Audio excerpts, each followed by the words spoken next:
is brought to you by Head Start Basketball. The NCAA, even to this day, it's too big and it's too immobile and it's too laden with committees and bureaucracy, and they couldn't nimbly move in any way at any time. And then they were belligerent in the ways they demanded, no, this is how we've always done it, or this is how it's going to go. Rick Boyages has worked inside the college sports industry as a basketball coach, special assistant, conference administrator, and consultant for 39 years. Most recently, he spent 12 years as vice president for men's basketball at the Big Ten Conference in Chicago. His role included oversight of event management, game operations, conduct policies, and officiating. During his tenure, Rick served as sports liaison to 31 head coaches, 30 athletic directors, and dozens of network television executives, arena directors, and NCAA stakeholders. As executive director of the Collegiate Officiating Consortium, LLC, he simultaneously directed men's basketball officiating operations for 65 Division I institutions in 22 states. Boyages also spent time as associate commissioner for the Mid-American Conference and special assistant to the athletic director at Ohio State University. His 19 years as a college basketball coach included stops at Ohio State, Boston College, William & Mary, and Bates College. He was an integral part of Big East and Big Ten championship seasons with Ohio State and Boston College, and coached in 5 NCAA tournaments, 2 Elite Eights, and a Final Four with the Buckeyes in 1999. As a consultant, Rick has advised clients in areas including sports tech, higher education, professional, and international basketball. Hey, Hoopheads, find the shooting machine that meets your team's exact training needs this New Year's with Dr. Dish Basketball's 2025 Super Sale. Shop now until January 31st to unlock their biggest offer ever. Buy one Dr. Dish, get one free. Learn more at drdishbasketball.com and follow their incredible content at Dr. Dish B-Ball on Twitter, Instagram, Facebook, and YouTube. Mention the Hoopheads podcast and save an extra $300 on the Dr. Dish Rebel, All-Star, and CT models. Those are some great deals, Hoopheads. Get your Dr. Dish shooting machine today. This is Dr. Rob Bell, sports psychology coach, speaker, and author of the book, Puke and Rally. It's not about the setback, it's about the comeback. You're listening to the Hoop Heads Podcast. Prepare like the pros with the all-new Fast Draw and Fast Scout. Fast Draw has been the #1 play diagramming software for coaches for years. You'll quickly see why Fast Model Sports has the most compelling and intuitive basketball software out there. For a limited time, Fast Model is offering Hoopheads listeners 15% off Fast Draw and Fast Scout. Just use the code HHP15 at checkout to grab your discount, and you'll be on your way to more efficient game prep and improved communication with your team. Fast Model also has new coaching content every week on its blog, plus play and drill diagrams on its Playbank. Check out the links in the show notes for more. Fast Model Sports is the best in basketball. Get ready to take some notes as you listen to this episode with Rick Boyages, former college basketball coach and administrator. Hello, and welcome to the Hoopheads Podcast. It's Mike Klinzing here without my co-host, Jason Sunkel, tonight. But I am pleased to be joined by Rick Boyages, former college basketball coach, former college administrator, and someone who has played a lot of roles in his athletic life. Rick, welcome to the Hoopheads Pod. Thanks, Mike. Thrilled to have you on, Rick. Looking forward to diving into everything that you've been able to do in your career. Let's start by going back in time to when you were a kid. Tell me a little bit about some of your first experiences with the game of basketball. What made you fall in love with it? Well, it was really my dad. My dad actually was first generation, the son of Greek immigrants that came overseas and kind of settled in the Boston area. He went on to play at Everett High School outside of Boston and actually made it to Dartmouth. And the interesting thing about the story is in the early 50s, he was the captain of Dartmouth and his coach was a guy named Doggy Julian. And Doggy's famous for being known as the head coach of the Holy Cross Crusaders and winning the national championship with Bob Cousy and Tom Heinsohn. So my dad was lucky to he played baseball too, but he's lucky to, play for a great college coach. Doggy actually left Holy Cross and went to Dartmouth. But after he got out of the service, and he worked in the aircraft engine group at General Electric for many years, but he started the youth basketball program in my hometown, which was Wakefield, Massachusetts. And it was, by the time I was a kid, probably 8 or 9 years old, there'd already been a generation of kids in the town that had gone through the program. So by the time I probably was winding out of it, guys that had played in the league initially had their own kids now. They were taking part in the league. So he did it for over 3 decades. And it was at a time where there weren't a lot of elementary and middle school basketball teams affiliated with, that type of secondary education. So he just treated it as intramural, really. They'd have a draft down in my basement. I remember being a little kid, and there'd be coaches down there drinking beer. They'd have a chalkboard out, and they'd be, putting the names of all the kids up, and they'd have a draft. And the rule was every kid had to play the same amount except for maybe the last 5 minutes of the game. His philosophy was that, when kids are 10, 11 years old, you don't know who's going to be, 5'8", and who's going to be 6'8", and he just wanted to have a good experience with basketball and have fun and get a chance to play. And then there'd be travel teams and things for kids that wanted to do a little bit more, had a chance to maybe do something more special. So it was for 6th, 7th, and 8th graders, Mike, and I was playing in the 6th grade division when I was probably in 1st or 2nd grade. I had a political connection. There you go. That always helps. What I would do is, I'd hang around the gym, and if kids in the 7th grade games, if anyone was sick or didn't show up, I'd jump in a game. So I'd play, 6th or 7th, 8th grade, always play with older guys for 4 or 5 years until I actually got into 6th grade. So those are my experiences, and they were fun and wholesome, and it was a good balance. It wasn't an overemphasis in youth sports like today, or today we got private equity, buying AAU teams. It's gone full circle. So absolutely, and over the years, his program fed a lot of good players into the high school system. Some kids would go on to play other sports or have other interests, but those that did have fun and stayed with it created a really winning program at the high school level. So that's really kind of how I fell in love with the game and got involved. And I had an older brother that was 4 years older, so I was always competing against him and his buddies. Those are some of my earliest recollections of playing basketball.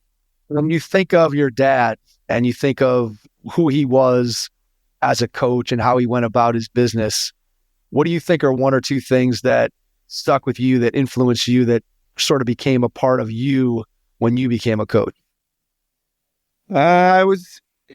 He was always empathetic. I think he really got to know the kids as people and their family situations, the socioeconomic background, that type of thing. The other thing, he kept it simple, and he just taught you good principles and fundamental concepts. We wouldn't run any plays really, but we would do stuff like run and jump. I'd be with a backcourt mate. He'd teach us how to kind of spin a guy or turn a guy, and a weak side guard would come over and steal the ball, give and go, moving without the ball. I don't remember us running a lot of different things, just playing, and then defensively, he'd be like, first thing you got to do, force your guy to his weak hand, or box out, or, basic stuff. But we really had fun, and I think that's always a big part of it. And then, he was exposed to good coaches, and then he actually was a captain in the Marines during the Korean War, and he played a lot of semi-pro ball through the military. And there were a lot of guys that he was in officers candidate school, but there were others that enlisted in that era in the 50s. A lot of those guys played ball on base or traveled to other competitions through the military. So he had a lot of great experiences that way that he'd like to share. You get into high school and you start taking the game maybe a little bit more seriously. What do you remember about your development as a player? Obviously, it looked a lot different than player development looks like today, but just tell me a little bit about your experience, both in season as a high school player and in the off season, what you did to try to get better? Well, during the season, I just remember it was a really good structured high school program. It's typically based on seniority unless you got a break somehow. The older kids would have a shot before you. I got really fortunate. I think as a freshman, I played freshman basketball in a half a JV and sat on the bench with the varsity. You could only play so many quarters a week. It was one of those kind of deals. And then as a sophomore, I was behind just some older juniors and seniors, and there was actually a disciplinary situation where before the guards got in trouble, I forget what they did, and I got a shot to crack in as a starter, and I never lost my position, So I was a little bit of fate that kind of was involved with that. But as a point guard, I just remember my coaches. I had a really great, like a Hall of Fame high school coach outside Boston. And he basically taught me how to call offenses and defenses and kind of quarterback on the court. So he had a philosophy where we played one defense after makes, one after misses, another after turnovers. And so I was kind of calling offenses and defenses and things, and I had a lot of control on the court to quarterback the team that way. And I had played so much from such a young age that was kind of a fun part of my development. The other thing we did back in those days is we went to overnight camps in the summer. And my coach was in with a group of high school coaches, very successful, small college coaches, and then some of the Boston Celtics back in that day. So we would go to camps with Sam Jones, John Havlicek.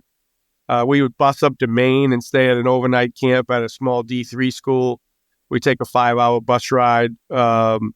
We'd play other towns around our community, other suburban all-star teams and things. We had summer leagues in town as well. So it's probably a whole different, you remember, Mike, like a whole different scenario than what eventually evolved from what would be, kind of AAU club ball and how it is today. And I think, like I said, I've already used the word wholesome. It was just healthier. Most of us played 2 or 3 sports. We were encouraged to play multiple sports, and I think that was always great for our development.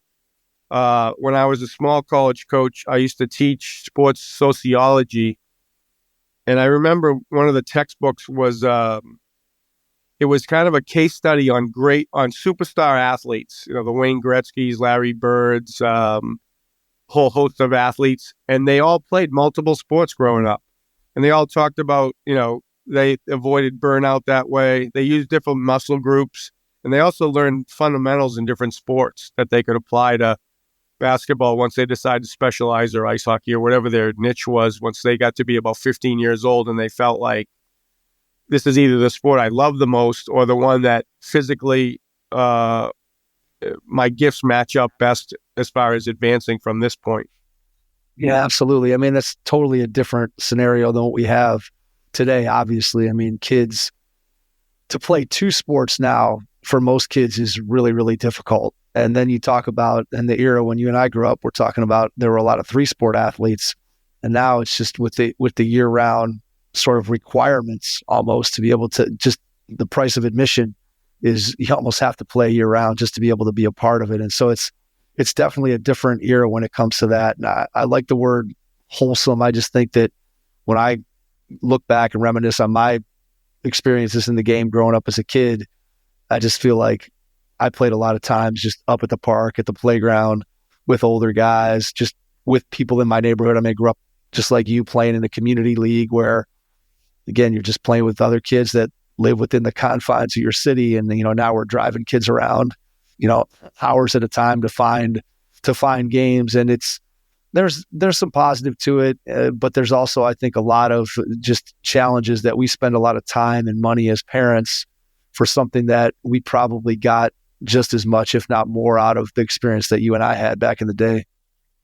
Yeah, I mean, the other thing with me was my mom passed away of breast cancer when I was 14. So for a couple of years going through treatments and things, and then a couple years subsequently, I spent a lot of time just out in the driveway by myself, trying to figure out other things and how to cope with all that was going on. But sports was a great outlet for me. when I wasn't just out there playing by myself or working on drills that I'd been shown at camps. I had a buddy in town. A bunch of us played, but I had one friend in particular, best friend, that, I mean, we played one-on-one till like it got dark, and the neighbors told us, you guys gonna go to bed at some point. It's 10:30 and it's a weekday, and you guys are out there in summer, still pounding away and making noise, or having pickup games like you said. We did so much of the kind of sandlot.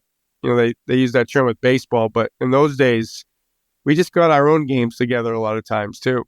I had a buddy I used to play at 1-on-1 to 100. We would ride our bikes. Probably we lived whatever, 1.5 miles, 2 miles away. And so one day we'd ride to his house, one day we'd ride to my house. We'd play 1-on-1 to 100. And now I tell my own kids that, or kids that I've coached, or kids at camp, they look at me like I got like 6 heads. They're like, "What do you play 1-on-1 to 100? What are you talking about?" So yeah, it's a different world, Rick, for sure. Now, that was my exact experience. The funniest was at the one camp up in Maine. I mean, we had 400 kids at summer camp, and we were probably 12, 13 years old. And we would, in our age group, whatever, we would have a one-on-one tournament through our teams, and then the best one would advance on like a tournament during the week of camp. And we had played, my buddy Peter and I had played for years and years, and we ended up in the finals of the camp. Oh, that's awesome. So it was crazy, but yeah, it was just great experiences, great fun, recollecting those times. When did playing college basketball get on your radar? Was that something that you dreamed about from the time you were a kid, or was it more as you got closer to that time that it started to become important to you? Yeah, I was, my situation was interesting from the standpoint of, I wasn't big, I was, 5'8.5", barely 5, I don't know, hair under 5'9", but I had great speed and quickness, but I was small. So the question was then, what level can you play at? I was an all Boston area kid. I got selected by the Boston Globe, as kind of one of the better players in the area. I wanted good academic situation too. So I applied to some schools first time around, and I really didn't like my opportunities that I had. And so I took a postgraduate year at a boarding school, a New England prep school, which it really, even to this day, is kind of still a great recruiting ground for college basketball players. And it was kind of a way to have a fifth year, repeat your senior year, and go back, get some better study habits. I'm actually do all my homework in study hall and a couple free periods, and then just live to play sport.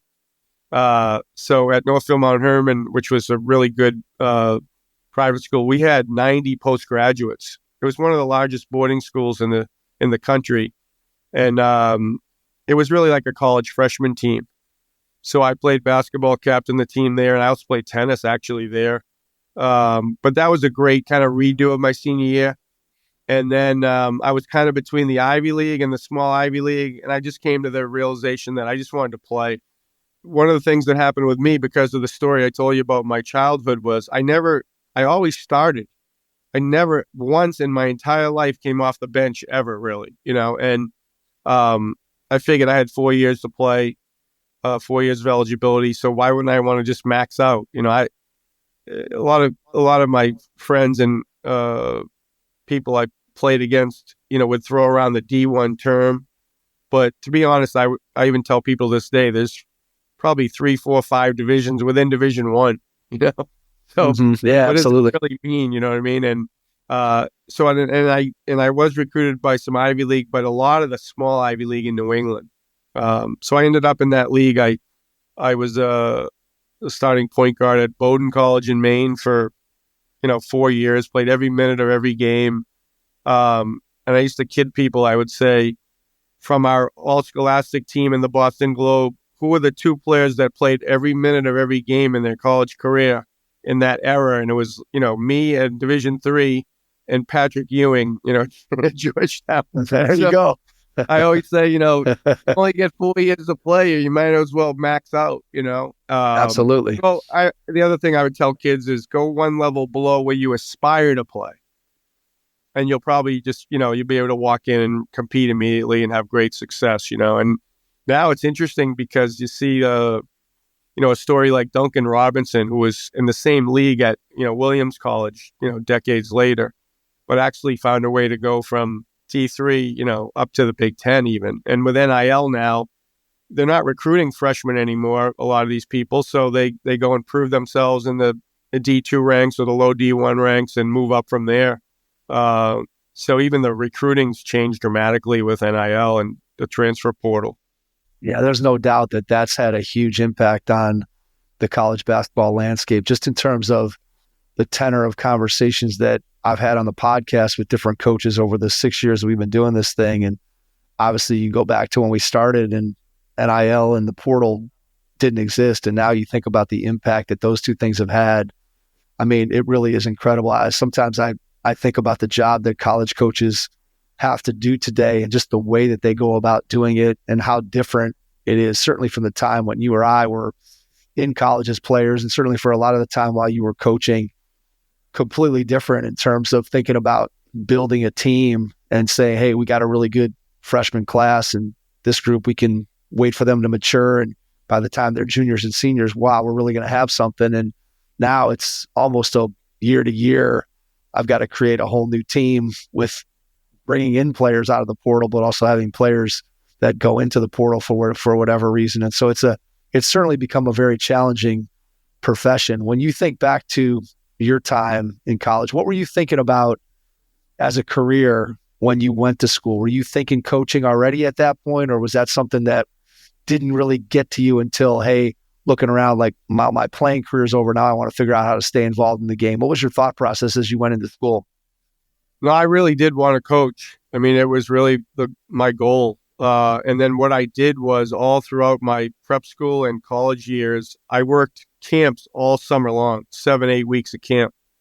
And, Mike, back in those days, there were a lot of overnight camps. So I could work a week of camp on Cape Cod or in New Hampshire or somewhere. And then, I'd have room and board. I'd get my meals there. I'd make a few $100 and I would go on to the next one. And then you would basically develop a network of contacts by doing that. And then after 2 or 3 years of doing that, I actually developed a ball handling routine and became like a lecturer. Back in those days, every camp after lunch would have a 45-minute to an hour lecture where kids would digest their lunch and sit there and learn something, and then they would drill on whatever the topic was.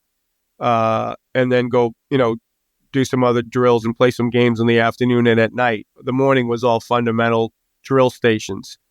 And I even remember when I was a kid, I can remember this day seeing lectures by Sam Jones, like I mentioned, Havlicek, JoJo White, Hall of Famers. I remember Calvin Murphy.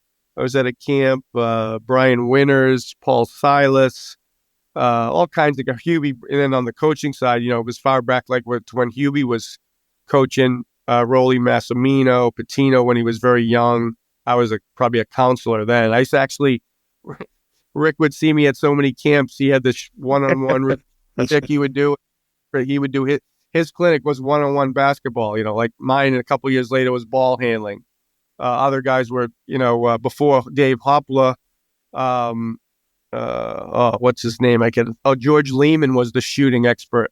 So there's new people doing it over each decade. But when I developed a ball handling routine, I'd juggle balls, spin them on my finger, I'll do crazy tricks, all kinds of things. And, because I couldn't get near the rim. I was small, so I had all these other dog and pony show that I'd roll out. But once I started doing that, then I got booked sometimes 2 or 3 camps in a day. So instead of working 7 or 8 camps over the course of the entire summer, I was doing 40 to 60 camp appearances all over New England.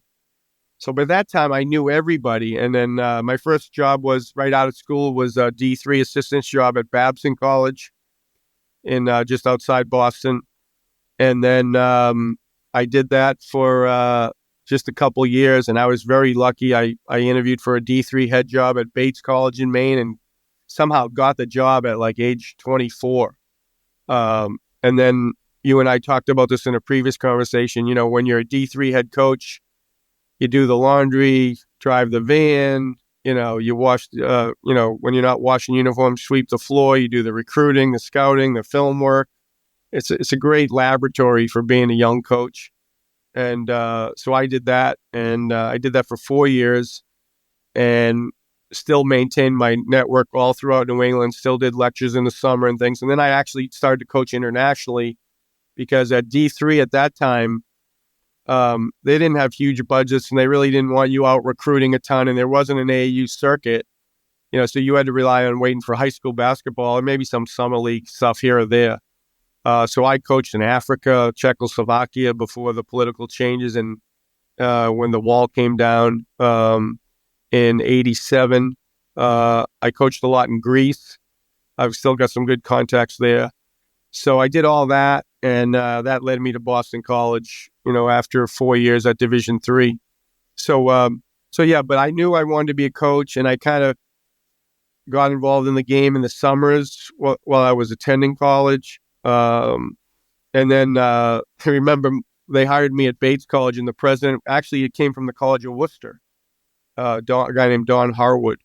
And he said, "Rick, we want to hire you, but you got to make me one promise." I said, "What?" He goes, "You got to get your master's. Like, most of the faculty have their PhDs, and I'm going to hire you at 24 years old, but just assure me that you'll get your master's degree." So I started that summer and knocked that out in a couple of years. But I was really, really fortunate that the toughest decision I had to make was to give up one of those great D3 jobs where you could stay for 25 years, maybe become the athletic director, you could raise a family, your kids be running around the campus at all the events, using all the facilities. I coached, for instance, I played and coached against Dave Hickson at Amherst, and called him, less than a year ago to congratulate him on being the first D3 coach into the Naismith Hall of Fame. But I go back with a core of guys, Dick Whitmore at Colby. I mean, there were a whole bunch of them that they were just as good a coach as anybody in Division I.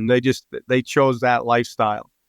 And so I don't have any regrets about it because I was able to move up within Division I and experience Final Fours and NCAA tournaments and do just about everything you want to do. But I think I would have been maybe just as happy if I was still at Bates College in Lewiston, Maine, and living the D3 dream life.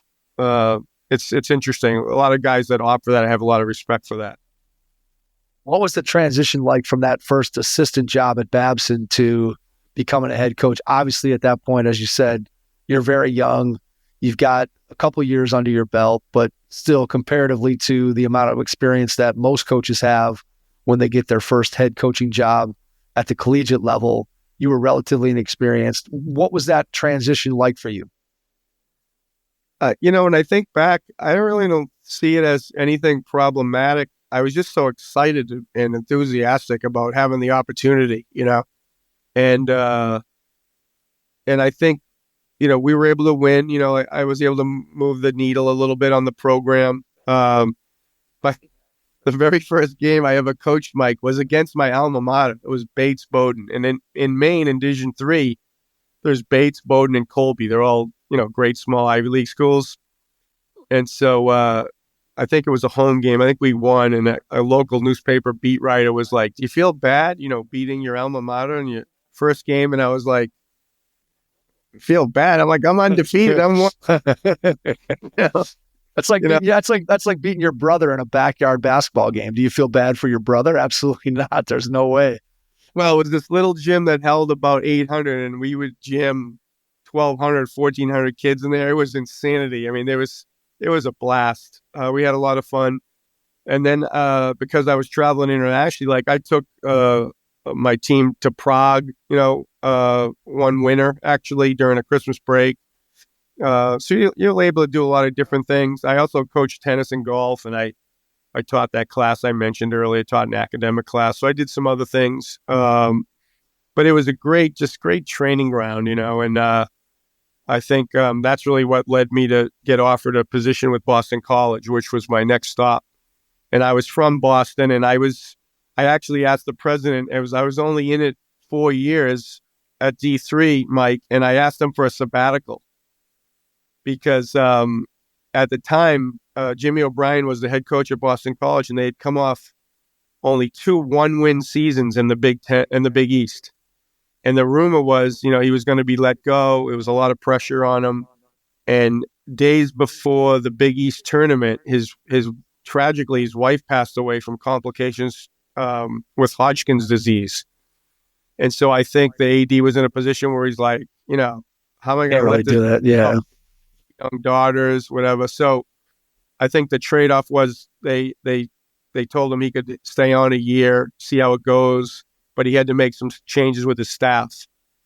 And a lot of people turned him down because they thought he was a dead man walking. So I said to myself, I got to play this like two ways. One, I want to take the job, but if he doesn't make it or I don't make it, I want to be able to come back. Like this is a good job, a good G through the. And unbelievably, the president said yes. He said, "Okay, I'll make a deal with you again." Maybe because I got my master's, and I came through on the first promise. But he said, just help me find a coach to replace yourself, someone you trust, someone that would be good for us. Because I had my best team in my fourth year. I was going into my fourth year, I think it was, or fifth. And it was going to be the best team in the history of the school. So I helped him find a high school coach that I really respected. And then we won 7 games in the Big East that year. And we had a great group of sophomores. We had 2 NBA players, Billy Curley from Boston and Howard Isley. And we had 2 other players that would play professionally as well, 2 other guards that played international basketball for a long time, very successful. So Jim got a 2-year extension, and so I resigned my D3 job in May.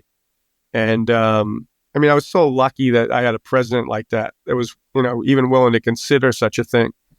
But I think, again, if that hadn't worked out, I probably would have stayed in D3. It was a taste of the Big East, and at that time, the Big East was everything. You can only imagine. Allen Iverson and Alonzo Mourning, and it was a little bit after Derek Coleman, but unbelievable coaches. Carnesecca, Patino, Thompson, Boeheim, Massimino. It was an unbelievable experience, and we were good. We made it to the NIT that year. The next year, we went to the Elite Eight. We were stone's throw from the Final Four, and we lost a heartbreaking game. We had to play Florida in Miami. I think we had about 6 fans there in the Elite Eight game, and we led most of the game and lost in the last couple minutes. It's crazy how things work. I'm saying to myself, that was my one shot at the Final Four. That was it. And crazy, 2 years later, after we have another good year and go to the second round of the NCAA tournament, Jim gets the offer to go to Ohio State and brings the whole staff with him.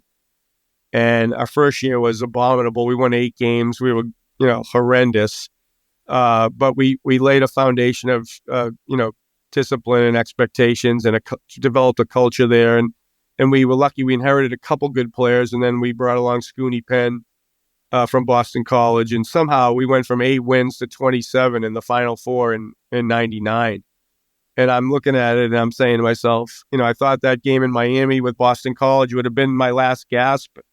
And here we are 2 years later, coming off of an 8-win season and make it all the way to the Final Four. So that was a crazy year. And it was just one of these years. Coaches talk about it on occasion where everything lines up perfectly. And you get on a roll, you get on this train, and it just keeps rolling. And we just had great kids, and we fell into a style of play. And just, I think early on, we were like 6-2 or 6-3. We lost at Toledo. We didn't really know what we wanted. We hoped we would be 500 that year and get to the NIT maybe. That was our goal. And we end up just getting on this tier. And, we end up, with that, unbeknownst to us at the time, but, Michael Redd becomes an NBA player. Scooney's an All-American, probably the best point guard. And, as good as any point guard Ohio State's ever had. And he goes to 4 NCAA tournaments, 2 with Boston College and 2 with Ohio State in his 4 years. And then we had other great players. Kenny Johnson led the country in shot blocking. We had great role players. So that was a great run too. So like I said, I had a chance to do just about everything. And then I was head coach at William & Mary. I left Ohio State and did that for a few years before going back to Ohio State a second time. But yeah, I feel blessed with just all the opportunities I had, the confidence, people had in me as athletic directors or school presidents, and just all the friends you meet, Mike, over the decades. I mean, the basketball fraternity that you get involved with it's been amazing.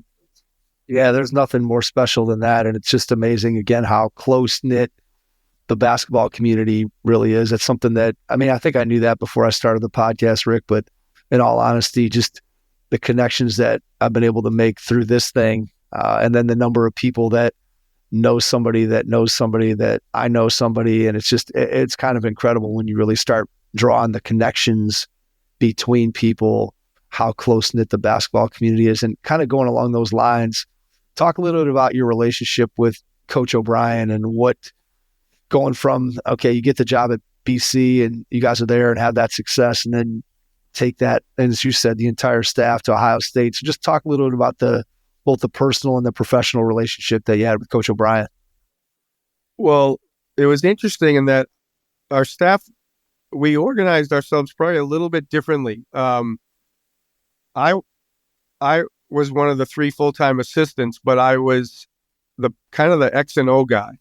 So my role was game plans, practice plans, video breakdown, strategic stuff. The other 2 guys weighed in on that, but they were on the road a lot recruiting. And at that time, Mike, only 2 of the 3 assistant coaches could recruit. One couldn't. And I don't know if you remember years back, there was they tried to restrict the earnings of one coach. Yep, there was a limited earnings guy. Yep. Yeah, yep. Cost-cutting measure that was actually an antitrust violation. So for 2 years at Boston College, I think I made $16,000 a year, and I was the associate head coach. So what happened in that case was, it was interesting. It took about 3 or 4 years, but we finally got paid. We won the case, which was a landmark antitrust win against the NCAA. And what was interesting about it was, what really swung things were the associate head coaches that didn't recruit. So what happened when we got out in front of the jury, the case was out in Kansas City, and the jury was trying to understand how associate head coaches were being placed in this, what was supposedly an entry-level coaching position, the 3rd assistant position. And it was myself, Pete Gaudet at Duke, Jimmy Rossborough at Arizona, Norm Law at Pitt, Bernie Fine at Syracuse. And the lawyers kept asking these guys and myself about, well, what happens if the coach passed away or had a car accident or a bad flu? Who coaches the team? Well, we would probably, for that segment. And they were like, wait a second, I thought this was a cost-cutting measure for entry-level coaches, and that kind of swung the case real fairly quickly. But going back to Jimmy, the thing I tell people about Jim that they don't even know, I always ask him, I said, do you know who his 2 college coaches were at Boston College? He was a standout 4-year player at Boston College. And they always go, no, who? And I tell them his first 2 years, Bob Cousy, and his second 2 years, Chuck Daly. And then he went to coach at UConn, and he was kind of adopted by the UConn guys that were prior to Calhoun. It was before that era.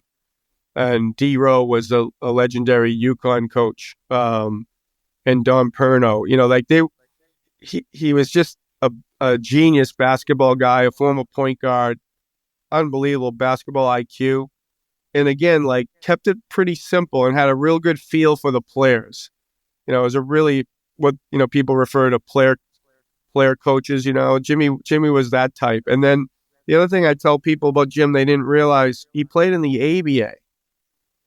And he was with the Kentucky Colonels. But when he was with the San Diego Conquistadors, he would tell me that the head coach was Wilt Chamberlain. And they were in San Diego, but Wilt still lived in Los Angeles and would never be around for practice and fly in for games. and it wouldn't surprise me, like Jimmy was coaching the team a lot of times, so he had unbelievable playing experience and knowledge. He played for great college coaches, played with amazing players in the ABA. I collected basketball cards when I was a kid, and I have a lot of ABA basketball cards. And it's amazing to go look back and see the guys and how that league merged a few teams into the NBA. That Julius Erving and Marvin Barnes and all kinds of guys that you'd laugh now looking at their baseball playing cards. But Jim was amazing X and O coach. Kept it simple, great relationship with players, and so much of the season we were connected at the hip because we were doing a lot of strategic work together, and that allowed the other guys to recruit, and they were able to find us some great players, and we just had a great staff. We were together 9 years, which is somewhat rare, and 9 years when we had a lot of success, where we made it to NCAA tournaments and advanced deep in the field at both Boston College and Ohio State, and we went from last place to first place in both leagues. So we kind of learned how to do more with less. We tried a lot of junk over the years. We ran a lot of junk when we just couldn't line up, initially player for player with other coaches, especially in the Big East or the Big Ten when we first got there. Ran a lot of motion offense. Bobby Knight loved Jimmy. He would always compliment him that, hey, you guys play the right way. Always very, very complimentary. And we actually had great success against Knight's teams. We beat him twice in the NCAA tournament at Boston College, and then had pretty good success in the Big Ten. But yeah, unbelievable coach. And I remember as a young coach, the last story I tell you is Jimmy had this feel where occasionally guys would show up and we'd be having a crappy practice, and they just mentally wouldn't be ready. And he would just say, that's it. We're wrapping it up. That's it for today. I don't want to see you. Go do whatever you got to do. But God forbid you come in tomorrow with this mindset, and we might be 2 days before a game, Mike. And I'm doing the scouting report, and I'm like, Obi, what the hell? We got to go over out of bounds plays, and we got to do this, that. And he'd be like, eh. And sure as hell, every time he did it, we come back the next day and have a great practice. Kids would be fresh. He just had a feel for, I think, that there are times, probably from his pro career, there were times when you're just tired, or you mentally need to get away a little bit or take a break, and if you did try to force a practice under those circumstances, it was unproductive. It might even be useless. And so as a young coach, I was always amazed. I was like, we could never do that. We got to prep for this, and we always came back fresher and playing better, so he just always had a good feel for the team, and those type of things. I think that feel for your team is one of the things that really good coaches do very well in terms of what they need at a given moment. And then you could take that and break that down even further when you start talking about feel for an individual player and what that player needs and wants. And I think good coaches are able to discern that and figure out, okay, hey, maybe here's a day where we do need to send him home earlier. Maybe this kid needs a kick in the butt, or maybe this kid needs somebody to put their arm around him, or whatever it may be. And I think really good coaches have a feel for that because, again, they build relationships with their kids. And when you build relationships with your kids, that helps you to really understand it. And so talk a little bit about, from your perspective, both obviously your time as an assistant and also as a head coach, when you think about the relationships with your players, how did you go about building and strengthening those relationships over the course of your time with a particular player? Yeah. Well, before I do that, I'll give you two other things that I think people would enjoy hearing about Jimmy. Sure. The first one I'd say is when we would play non-conference games, that they call guarantee games, you're paying $70,000, $80,000, $90,000 for a team to come in and, more often than not, it's an ass kicking. But every once in a while, we would run into a team that was really well coached or had talent or a player. And I can remember in those games, a lot of big time coaches, they get their ego up and they're not going to change. They're like, how can we be losing this team? Just go out and play harder, blah, blah, blah. And Jimmy was the type that I remember we had a game for Iowa State. I think we were playing Bellarmine. I want to say Bellarmine. I don't know if that was true or not. And I don't even know if they were D2 or D1 at the time, but I think they but they had a kid, and he had transferred, I think, from somewhere else. And the kid was destroying us, you know? I mean, we couldn't guard him. And he was going to go for 40. Whatever. And we get in the huddle, and Jim says, forget that. Like, we're playing a box and one on. Like, the amount of Big Ten coaches that would put a box and one on a low mid-major player or something, you know, or a mid-major. Right. Nobody does that, you know? He didn't That's crazy. care. Like, he had total respect for that. They were great coaches or good players, you know? And then the other thing was, I told you, he kept it simple. I remember we're playing at Wisconsin. And we were struggling or something, but he's always good at matchups. He's always watching matchups. So Mike Red's playing opposite Scooney, and Scooney's like 5'9", and Mike's 6'6". So we would occasionally, when the clock was down, we'd just go 1-4. I don't know why coaches don't do this anymore. Like, just go 1-4 and give it the ball to your best player and put shooters in the corners or, you know, and guys down at the short corner and see who runs up to double if they're going to try to help off a good player, you know. So he said, we're in a huddle in the Kohl Center, and he says, Scooney, he goes, go 1-4. He's like, Mike, you got a kid, what was his name? Really good, like supposedly their best defensive player. He goes, he's guarding Mike, but Scooney, Mike will run up and just give a little dribble handoff and pick his man off, force a switch. So basically, he just, in a simple wrinkle, he'd get a 1-4. Mike would come out of the corner or somewhere, come up to the a little ball screen handoff, and we'd get the point guard on red. So now Mike's 6'6", and the point guard from Wisconsin's, I don't know, maybe 6 feet. And he would just tell the guys, he goes, Scooney, just go back to the corner where Mike came from. Mike, it's 1-4 flat. Just back him down. And he just back him down in the paint, you know, scored on him like 4 times in a row, you know. And then I think it was Dick Bennett, you know, called timeout, and they had to run a double team at him or something. But, I mean, this is what I was saying about my dad, like how we learned to play early on. Yeah, just kept it so simple. It's like, all we have to do is switch the smallest defender onto our best offensive player and then get the hell out of his way. And we would do stuff like that all the time. We play 1-3-1, and teams would always go 2-1-2. So we would put a guard on one of the wing spots and a big man in the back. Usually you put a small guy in the back, and he runs corner to corner. Yep. So the other team would go 2-1-2, and we would put a big man in the back, and one of the 2 wings then would be a guard, a smaller guard.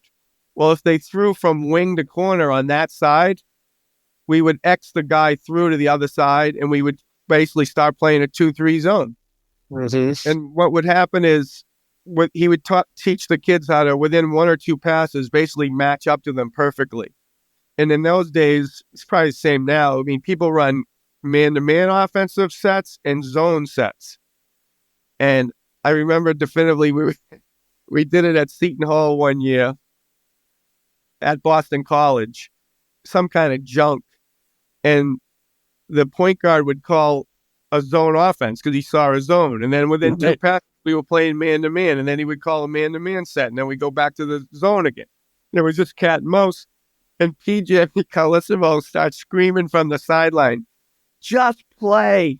Like, don't run anything. Just move and cut. And, you know, it's like actually a bad defense, but if you don't stand still, you know. So I wanted to mention those because that kind of gets to the heart of Jim. And like I said, the best compliment you get is that Knight thought, like, he was a great coach and like saw through it. A guy that, you know, ran motion offense And we would steal shit from Indiana. You know, back then we would run sets. We'd run this thing pairs. Pairs meant Scooney has the ball in the middle third of the floor, and we have a 5 and a 3 and a 4 and a 2 in the alleys, and they just play by themselves. They just screen, rescreen, curl, pop, whatever. That was the offense. Or the point guard goes into the paint and runs a 3-man triangle offense with the 4 and 5, and the 2 and 3 stay in the alleys and move the ball. And that was the offense. And you would run a 3-man offense or reverse the ball the other side. And if you had your point guard, little Scooney, and he's screening bigs, 4s and 5s, the lane on cross screens and down screens and back screens. And it was just like simple basketball, but you did have to work on the fundamental principles of learning how to curl a screen, fade a screen, back screen and slip. Just, you know, the basic techniques for how to take advantage once you notice how you're being defended. What did that look like in practice to work on, again, those types of skills? How did you guys design your practices? Everything, Mike, was progressions. You know, we wouldn't just practice a shell drill on defense.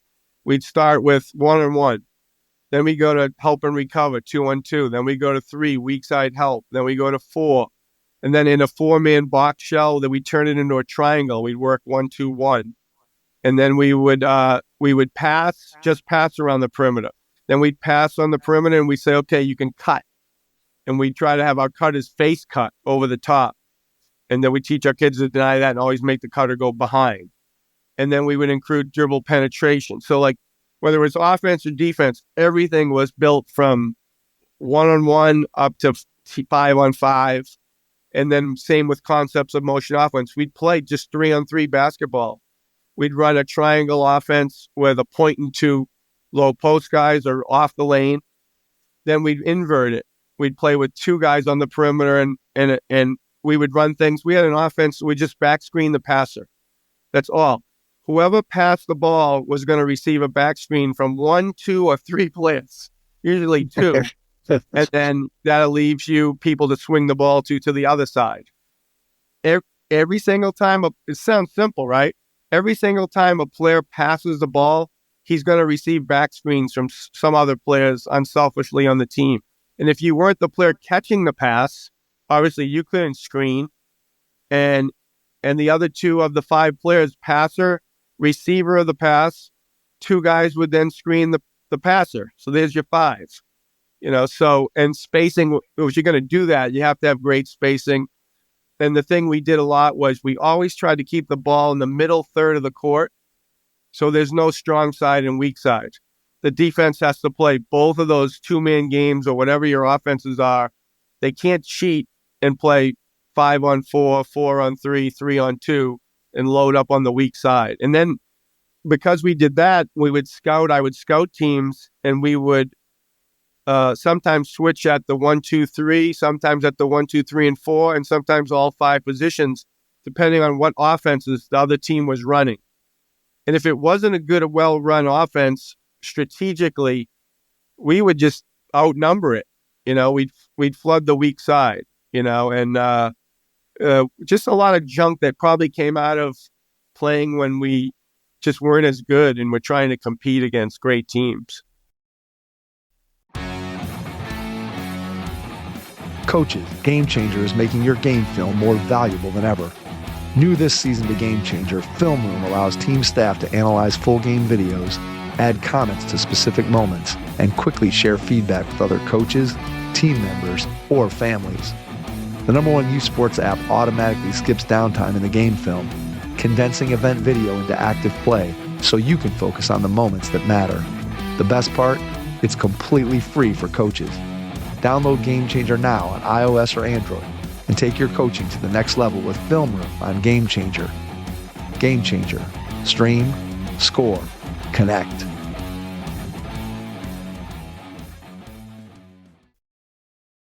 It's so interesting, just the changes in the game from time when I was playing, and even since I've been coaching, and obviously since you've been coaching, in terms of when you talk about a Bob Knight style motion offense, right? You're talking about movement off the ball. You're talking about screening off the ball, whereas now almost all the screening action that takes place initially starts with a ball screen to get that Scooney Penn, Michael Redd switch, right? That's the whole idea of trying to get your offensive player to have an advantage when you switch. But it's just amazing how the game has evolved and changed from, again, 15, 20 years ago, where you had the Bob Knight style of offense versus now, again, everything, like I said, starts off with a ball screen. And it sounds like you guys were doing some of those things even back in the day, just, again, not probably done at the same volume. Well, it's interesting. It drives me crazy. I watch games now, and the star player on a team is being totally denied the ball, or he gets doubled on every ball screen. And he's the best back screener out there. Like, they're so glued to him. Why wouldn't you have sets ready where he's a back screener? Right. Because this man's glued to him. So it's really a double screen on every time he sets a screen for a player to cut to the basket. And the other thing I always say to coaches is, why don't you have backdoor plays ready? You have you got a 7 or 8 point lead, and it gets inside of 4 minutes, and at some point their defense is playing it straight, but now they have to come after you, or you just went on a 9-0 run, they call a timeout, they're going to get real aggressive. Like, where's that sucker play that's just so ready to be called, just clearing a side and getting a backdoor layup?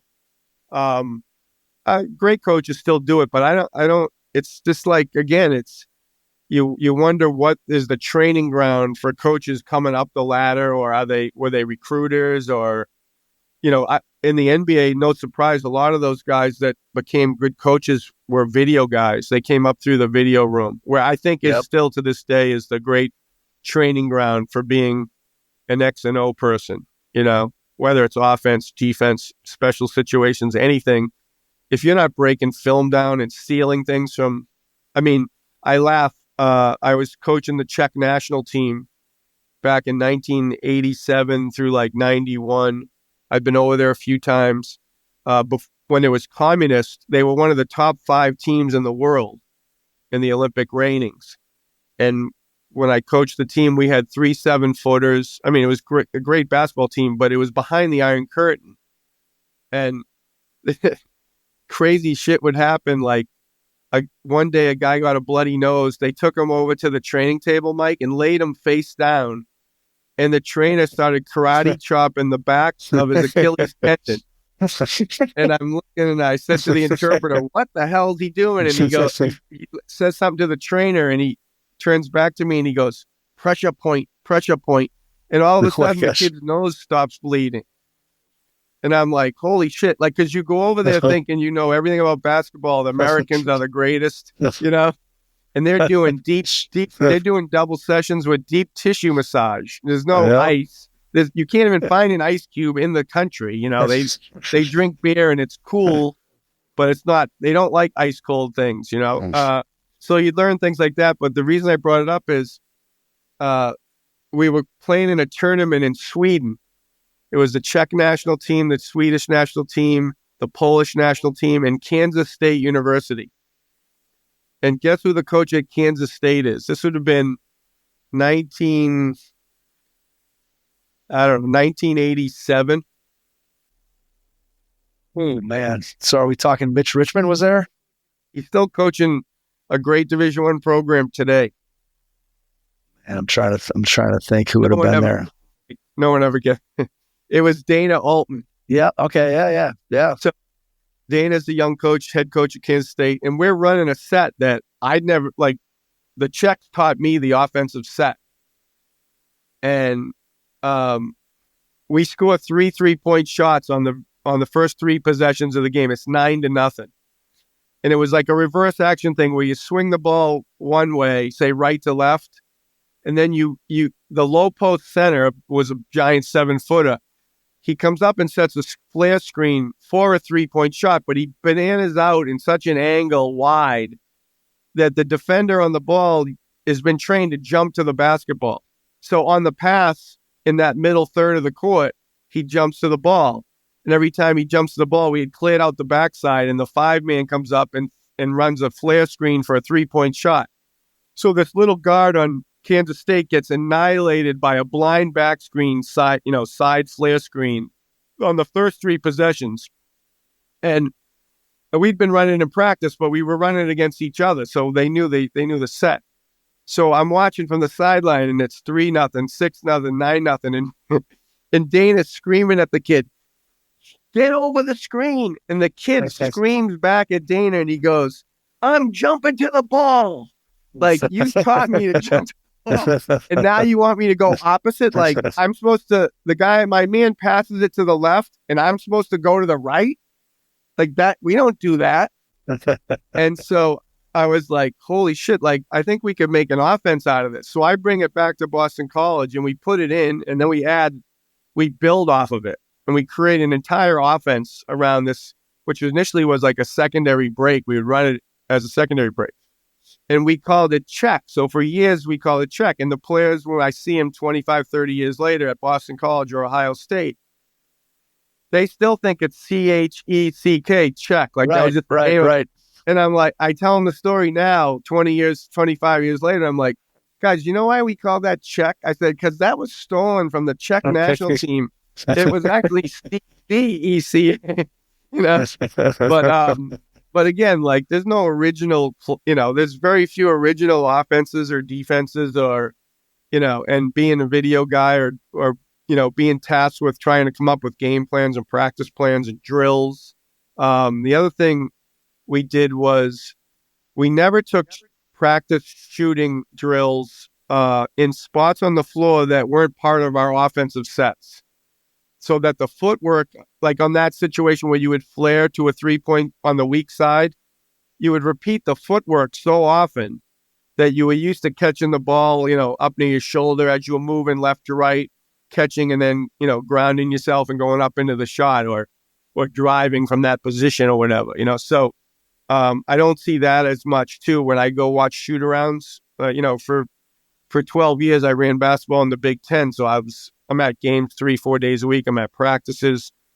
And a lot of times I watch the shoot-arounds, and I don't see them utilizing the same spots on the floor where they actually get the shots in the game or the exact footwork that they use in their set offense, which always kind of amazes me too, Yeah, it's interesting when you start thinking about just the evolution of players working on their game and then coaches coaching that within the confines of their practice or a shoot around. And I think that one thing that players definitely have done over the course of time is become more skilled. You look at the shooting that you see in the game today. I mean, I'm talking at all levels, but you go back 15 or 20 years ago and maybe every team had 1 or 2 guys that could shoot it. And now every team has maybe 1 or 2 guys that can't shoot it. And again, it's all to varying degrees, but I would definitely say the skill level in terms of the shooting in basketball at all levels has improved dramatically. And I think part of that is you can get good coaching when you're a kid and you can get bad coaching when you're a kid, depending upon where you're at and who's giving you that coaching.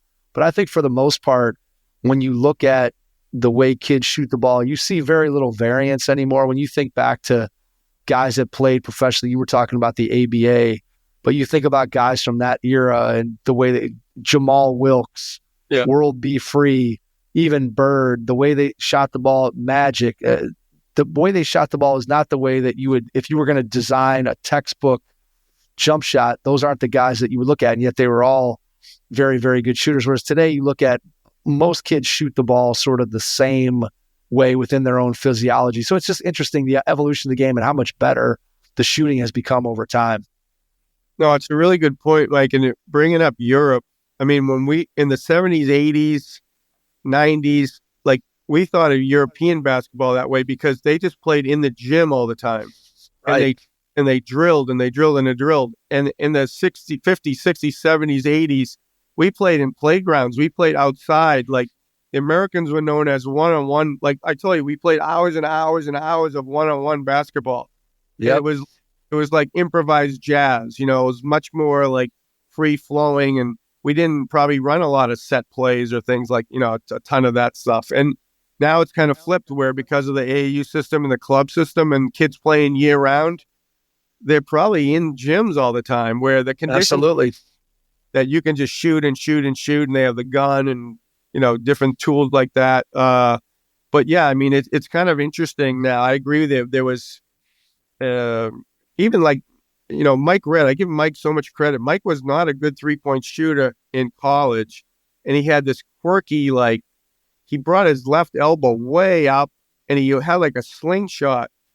And, what was lucky for Mike was he was drafted by the Bucks, and he ended up kind of behind Ray Allen or under Ray's wing. And I think he learned just how to practice and shoot and shoot and shoot and shoot, and the repetition, because for us, he was an unbelievable slasher and maybe the best player I ever coached in using the backboard. Mike had an uncanny knack of using the backboard. And, but he really deserves all the credit for making himself a 3-point shooter at the NBA level, because he would make some threes in college, but that really wasn't his game. And we were taking advantage of the fact that he was 6'6" and could get down in a low stance and handle the ball and cross it over and spin dribble and slash and get to the glass and use the glass. But yeah, it was kind of interesting to think about. I say this a lot of times, even with NIL, it's almost as if the American system is moving more towards the professional club system of Europe, the way it was when we knew it. That none of those guys played in a school system. They went to school, and at 2:00, they went to the local sports club. And that's where they got their training, and they played in their youth games. And then they played other sport clubs in cities across Europe and things. But it's almost like we've moved into that direction now. Like, we pay players. They're playing indoor basketball 12 months a year. They don't play outside anymore. I mean, a lot of communities, you can't even find outdoor courts, or people don't use them a whole lot. So it is just different how the game evolves, like you said. Let's talk a little bit about the NIL piece of it. And I'm assuming that you've talked to a lot of people in the game since NIL has come on board. And so I'm just curious to get A, your thoughts, and B, just some of the feedback that you've gotten from some of the people that you've had the opportunity to interact with over time. Just where are we with NIL and where do you think it's headed? Well, it's funny, we talked about Jim O'Brien, but I also worked with another legendary Jim Delaney. And I think, in my 12 years at the Big Ten, Jim basically invented it, the Big Ten network and college television network. And, since he did it, everybody's kind of copied. The other power conferences have copied it. But he was revolutionary that way. And I think he realized about a decade ago that we were losing the amateur argument. The Big Ten had money to pay players. Initially, it was what they called cost of attendance, which is what all athletes were looking for at that time, was just some spending money. Yep. The scholarship covered room and board, tuition, books, and fees, but that was it. So, if you wanted to go out for pizza or go to the movies or go out with a girlfriend or, buddies, or have your parents come visit or come to some games or go home a couple times, they really didn't have the loose change. At Ohio State, we were lucky. A lot of our kids lived off campus, and they pocketed the stipend money for what was that room charge. Yeah, for the dormitory. But because in Columbus, 3 or 4 of them could live for so inexpensive of a monthly rent charge, they'd end up with $500 in their pocket every month. But at Boston College, you couldn't afford to get an apartment somewhere in Boston. Like, you had to be in the dorm, you know what I mean? Right, so you didn't right. have that. But I think Jim sensed it, and the real problem was that the NCAA got, even to this day, it's too big, and it's too immobile, and it's too laden with committees and bureaucracy, and they couldn't nimbly move in any way at any time. And then they were belligerent in the ways they demanded, no, this is how we've always done it, or this is how it's going to go. And so Jim's argument, I think he recruited Mike Sly from the SEC, and they got together and they they basically went to the membership and were threatening to almost break off if we didn't change the voting structure, because the way the NCAA was set up, Mike, every school had one vote. So if there were 350 schools in Division I, can you imagine, I don't know, North Carolina A&T has the same vote that Ohio State University has with 50,000 students. So coaches were starting to bounce around, get $1 million contracts, and they had freedom of movement.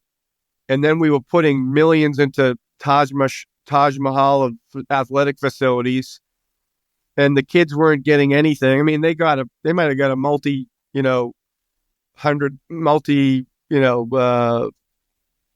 not $1 million, but maybe $200,000 to $300,000 to $400,000 education paid for. It wasn't like it wasn't worth anything, but there wasn't that trickle down. And as the network television money grew, we needed to pay the players. The problem is we probably lost a decade.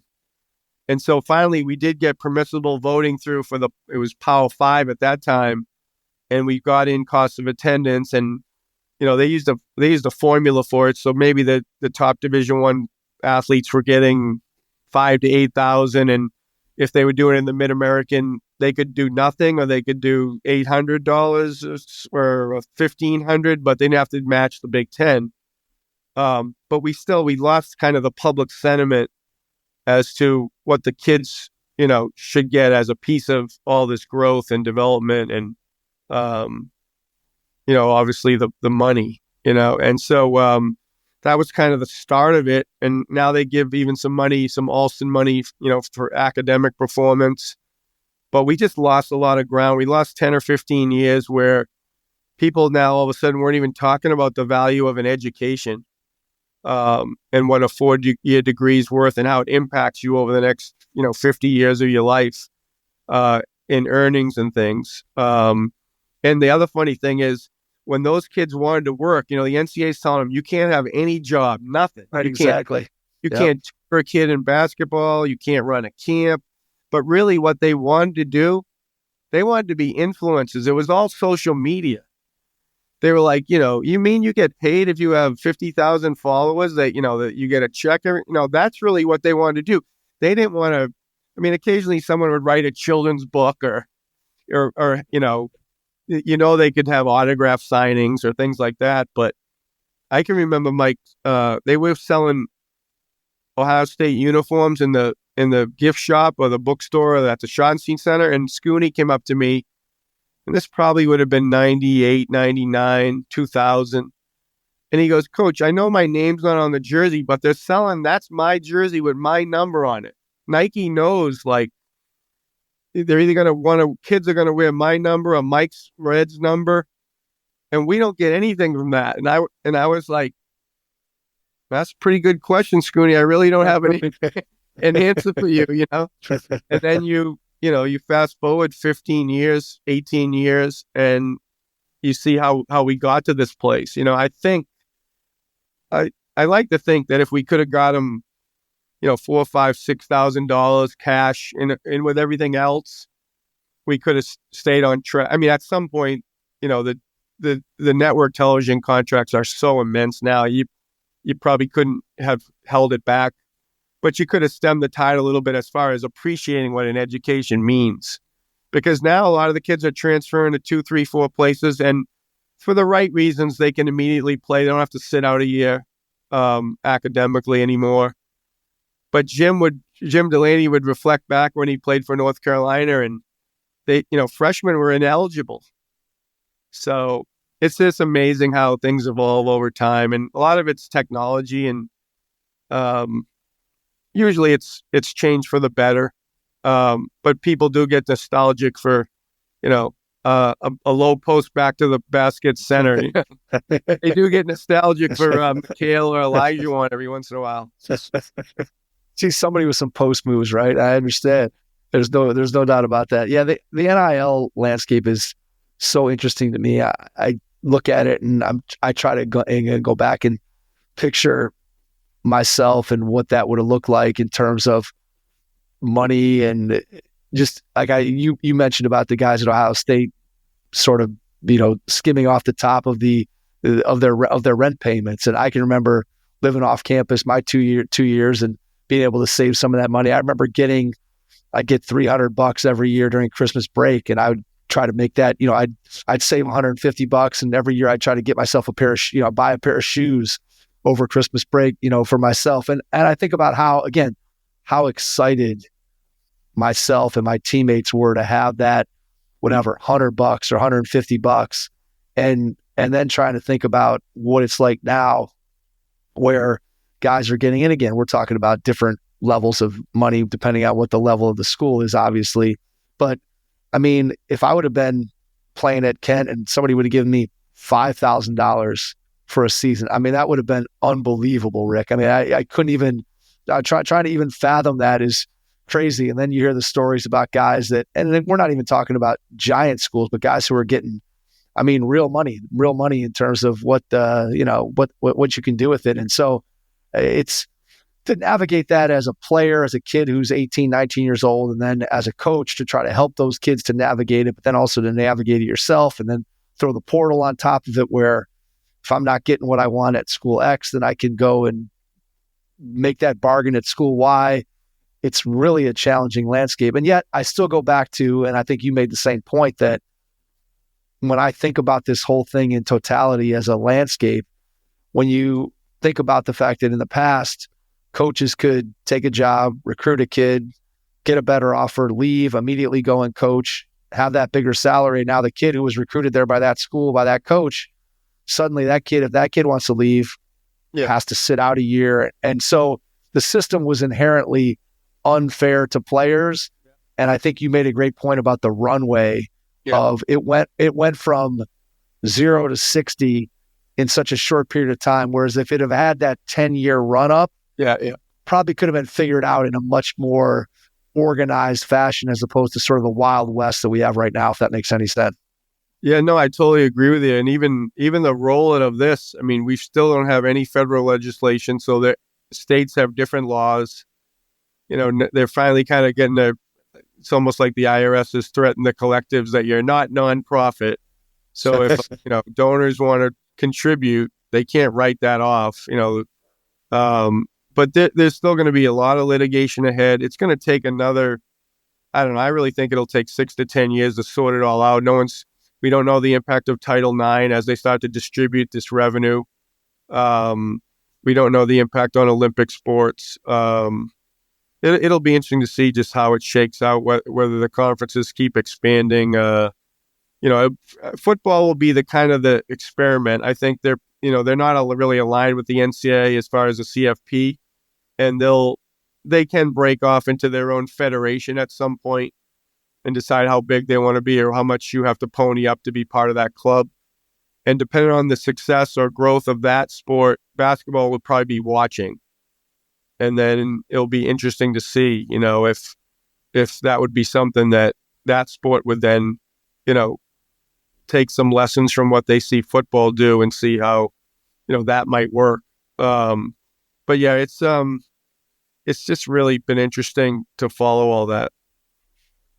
All right, let's switch gears and talk a little officiating, because for years you were in charge of basketball officiating in the Big Ten. Just tell me a little bit about that experience and what you learned about officiating during your time overseeing the Big Ten officials.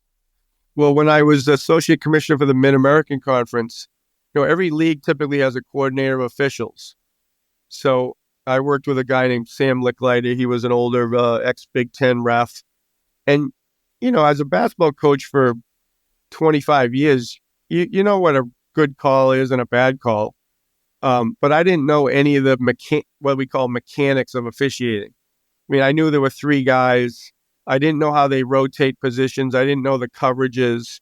I just knew if it was a blown call or a great call, or, if you confirm with a video of whether the ball hit the backboard first or it was a clean block. I mean, those type of things. And so, sitting next to Sam at games and asking questions and watching video, it was like anything. It was just retraining yourself. When in my years at, say, the Ohio State program, I'd have student managers cutting film for me and different staff, and they'd always say, "Rick, how do you see all 10 players moving it? Like, because I'd be like, freeze it. You see this guy over here? And they're like, how do you see that? And I'm like, I don't know. I don't know how to explain it. It's just training. So it was that type of adjustment I had to make where I was also seeing 3 refs now and where they were positioned and how they rotated or didn't rotate or when they were in good position to see a play or teaching them how to anticipate those things. So first I had to kind of learn the mechanics. I understood play calling. No coach is very good on the rules. So you really have to get in the rule book and study it and ask a lot of questions. So, I learned a lot the first couple of years at the Mid-American. And then when I got to the Big Ten, Jim actually asked me to do both. He wanted to rebuild. We had 7 or 8 like aging Big Ten officials that were kind of legendary. You'd see them all in all the games for a couple decades, but they were all, slowing down and immobile and kind of past their prime. But we didn't have any feeder system. So again, Jim was an unbelievable visionary. He basically created an LLC for us. So we basically started an outside business that I was the executive director of. It was called the Collegiate Officiating Consortium. And we recruited other commissioners' leagues in with us. So basically it was 2 things, Mike. It was one that we would be take better use of the finances of the low mid majors if we teamed up with them. And then the other thing that I would do is I would on off nights share some of the top officials in America down as crew chiefs in those leagues. And then we would also create a whole basically identification, training, development, and performance assessment program. So we built this whole entire operation. At its height, we were managing 65 Division I schools in like 22 states. And we were overseeing all the officiating. We were basically using the low mid-major as a feeder system up to the Big Ten. But we also had journeyman refs that, for whatever reason, had years of experience but had never kind of cracked through to the power conference level, but were great low mid-major refs and could be crew chiefs, or we would take kind of officials at the Big Ten level or the power conference level that should probably be getting less games and supplementing their decreasing assignments with increases in the MAC, Summit, Horizon, Metro Atlantic, America East, wherever. And basically, I would say to them, there's an exit ramp for you to keep reffing, but it's going to go in the opposite direction now, and it's going to involve mentoring. You're also going to become a coach. If your ego is such that you can't take going from 25 Big Ten games this year to 15 next year, then you're going to need to retire, or we just won't. They're all independent contractors, so we can decide whether to offer them a contract or not, Right. So it's kind of that whole process. And over a decade, one of the things I'm most proud of is we put 20 referees into their first NCAA tournament, meaning they had to start somewhere in Division I, and they usually start in D2 and D3 and move up. But to get a referee to break into the NCAA tournament, as long as they stay healthy and have a great attitude and continue to work, more often than not, a very, very high percentage of them are right in the NCAA tournament the next year and the next year. So if you can develop a referee by the time he's 35 or 38 and get him into the NCAA tournament, you may have an NCAA tournament ref for the next 20 years. And we did that with 20 young officials in the Big Ten. And then they would also still go back into the leagues where they cut their teeth. The challenges are that you have to watch them, and you have to grade them out every game, and you have to do tons of video breakdown and analysis to really get a handle on who's qualified or not, who's ready, and then you have to bring them along slowly.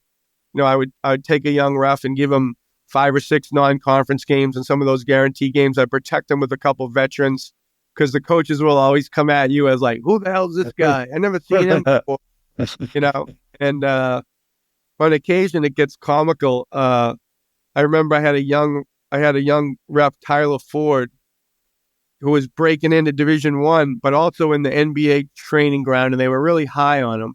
And I put him on a game at Michigan State, and Tom ended up losing actually to Texas Southern. And it wasn't close. It was 8 points or something. It wasn't a buzzer beater, one of those. And we talked the next day, and we were just talking about plays. And, Tom was obviously not happy with losing to Texas Southern and probably handing them a check on their way out the door. But he was like, and who's the young kid? And I was like, well, that's Tyler Ford. I'm trying to break him into the Big Ten. But he goes, well, where's he work? I go, well, just to give an example, Tom, last year he worked in the, MAC in the summer in the Horizon. He did like 28 Division I games. And then he worked in the G League. He did 32 games in the G League. And he did 4 NBA games. And there's a quiet pause. And all of a sudden, Tom goes, get the F out of here. And I'm like, well, Tom, you got to trust me a little bit. Like, I'm charged with developing the next generation of refs, and he's really good. But to be honest, we're going to lose him to the NBA. And sure enough, the next season, he was in the NBA. And I don't know, it's probably been 6 or 8 years. He's worked deep into the NBA playoffs now. He's an Indiana kid. He ran intramural sports at Purdue. Wow. Which was the other thing I had to tell Tom. I was like, Tom, he can never do Purdue's games ever because he works at Purdue, and I have to be careful. Like, he hasn't advanced to the point where he'd even be on Big Ten games late because I would have to scrutinize, what people would say if a Purdue employee was working a big game between Michigan State and Wisconsin. So that's the other thing behind the scenes. As always, we have strict conflict of interest rules. We have rules on policies and procedures on how early they get to the venues, all the reporting. They're required to watch video. So much goes on behind the scenes, but it was kind of a neat concept of regionalizing officiating. And really what happened was Jim Delaney went to some meetings where 31 referees, 31 coordinators, officials were representing 31 conferences. And Jim was like, we can never get 31 guys on the same page for what's good for the game. And Jim had done a huge study back when the scoring got down into the 50s, Mike. And he was like, this is not good for the game. And he took it upon himself. He created a competition committee, and he looked at 50 years of college basketball. And he basically came to the realization that the defense has way too much of an advantage, and the games are way too physical. And we had to make a real philosophical change nationally to open up the games and start to call fouls for hand checking and body bumping and plays off the ball and, really deal with the physicality of the game. So that was kind of an interesting part of my job. So you're developing a young guy, you're looking at somebody that you're bringing in and you're interacting with them. What were some of the intangible qualities of a good official? Well, first of all, they have to have like all those mechanics down. So all the positioning and signaling and rotations and being in the right spot to see plays is first and foremost. But then as they work, you start to get an analysis of their judgment.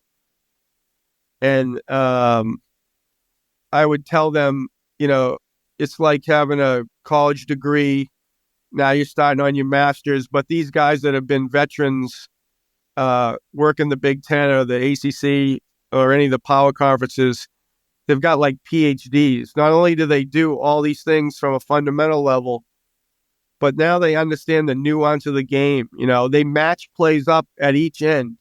If there's an over the back foul here and there's one slightly over the back, they'll try to match it up. Or there's a lot of nuance in it that kind of falls into this judgment category. And you'll see other officials sometimes just don't have a feel for it. It's like a call that doesn't fit the game, kind of that stuff. Yep. So it's really interesting. There's really both an art and a science to it. And then as they progress, then it's a question of talking to coaches. One of the hardest things to teach young officials is to go to a coach, and especially if he's reasonable and he wants an explanation, or being honest that you missed it or you didn't have a good look at it or you wish you had it back. The worst thing you can say is, no, I was right, because they're going to go in at halftime and look at the video. There's so much technology now. or it's going to be on social media. Someone's going to take a screenshot and post it on X, So that's a kind of a big developmental thing. And then obviously dealing with the pressure. I mean, it's interesting. The Big Ten now, because of Oregon, Washington, UCLA, and USC, they're bringing in West Coast refs in the Big Ten games. But what happens initially is they're bringing in guys that the majority of the league, the coaches have never seen before. Right. And I do think that there's difference in styles of play. As much as we want to ref the whole country the same way, there can be a physicality difference or a style of play difference. But even more than that, in the Big Ten has led the country in attendance for like 45 consecutive years. So I was just noticing the other day they had 6,000 in Oregon. I mean, 6,000 in the Big Ten is like half empty everywhere. You don't see it.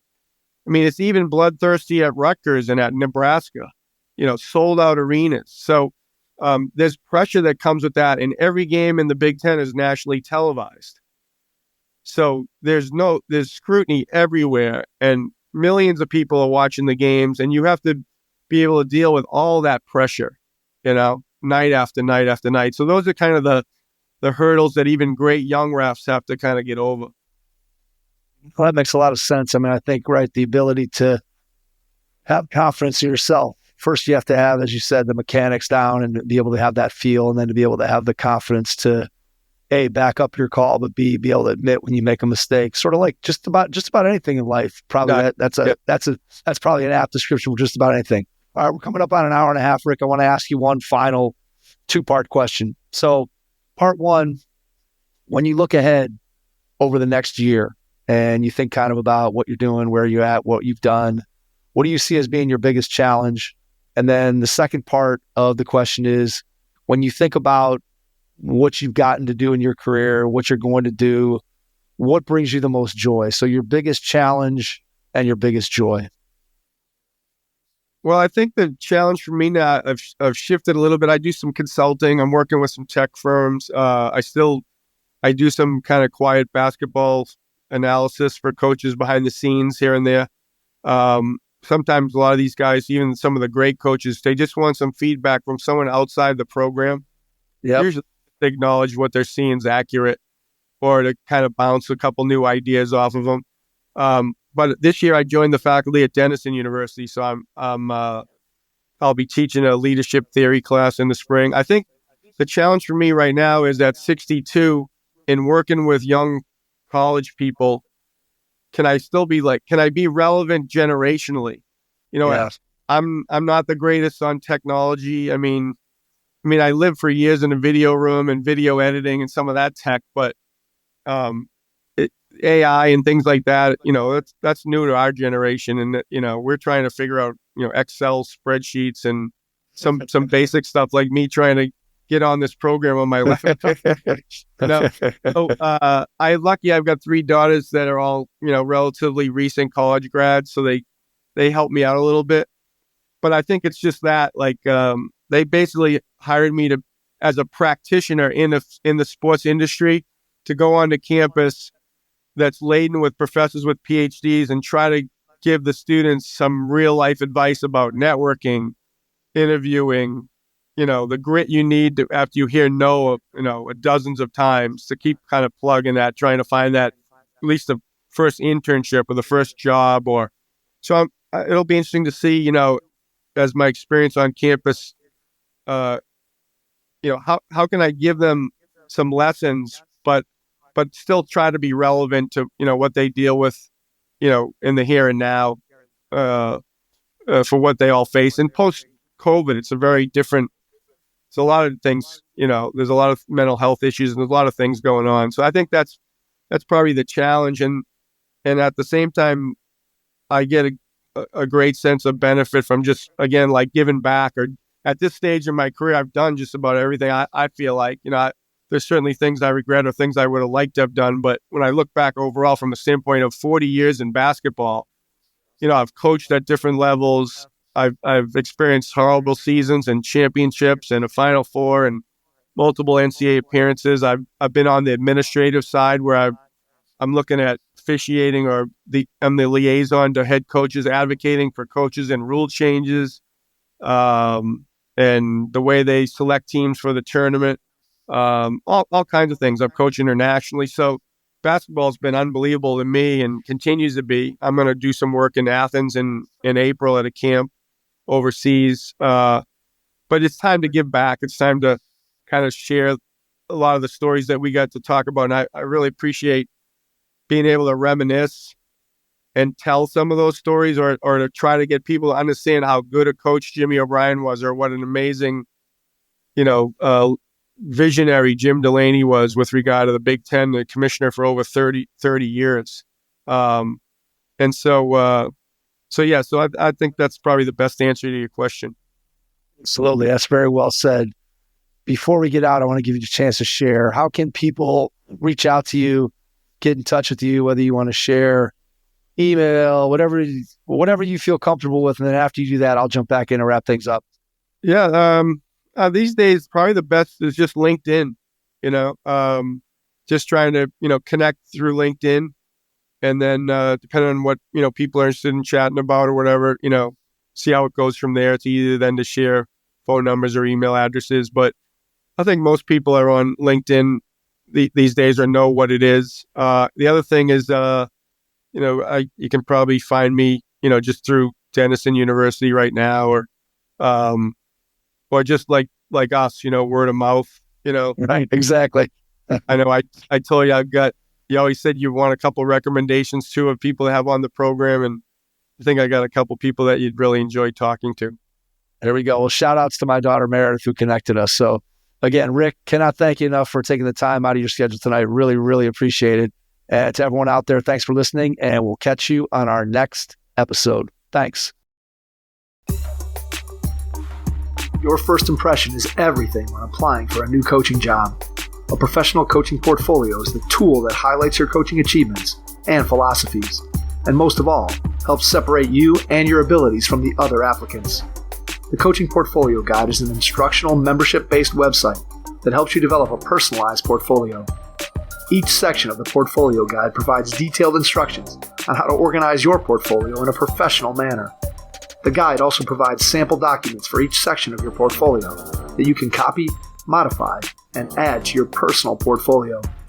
As a Hoopheads Pod listener, you can get your Coaching Portfolio Guide for just $25. Visit coachingportfolioguide.com/hoopheads to learn more. Thanks for listening to the Hoopheads podcast, presented by Head Start Basketball.